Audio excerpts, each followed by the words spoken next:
तर बघा मित्रांनो, आमच्याकडं चालू आहे आता पाऊस.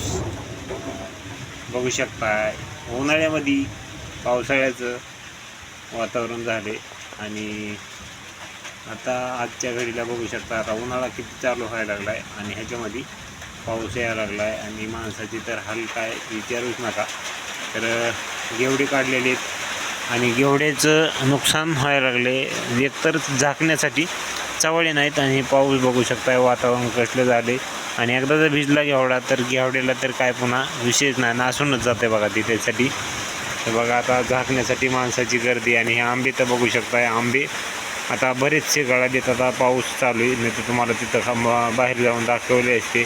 बघू शकता आता इथं किती मोठे आंबे होते बघा ह्या घडायली. तर बरेचसे आंबे पण कमी झालेत बघा ह्या घडायली. मोठे मोठे आंबे होते बरं का, परंतु खूप सारे आंबे पडलेत आणि आता राहिलेत ते अजून. तर बघा पाऊस आता उन्हाळ्यामध्येच पाऊस आहे म्हणायचं. बघू शकता पुन्हा पावसाळ्याला पाऊस पडत नाही आणि गारपीट जर झाली तर आता आंबे पण राहत नाहीत आणि गहू पण राहत नाहीत. तर असं चाललं आहे बघा आमच्याकडं. तर तुमच्याकडं पाऊस आहे का ती कमेंट करून नक्कीच सांगा. वारं सुटले, आता मी व्हिडिओ बंद करतो आहे. धन्यवाद.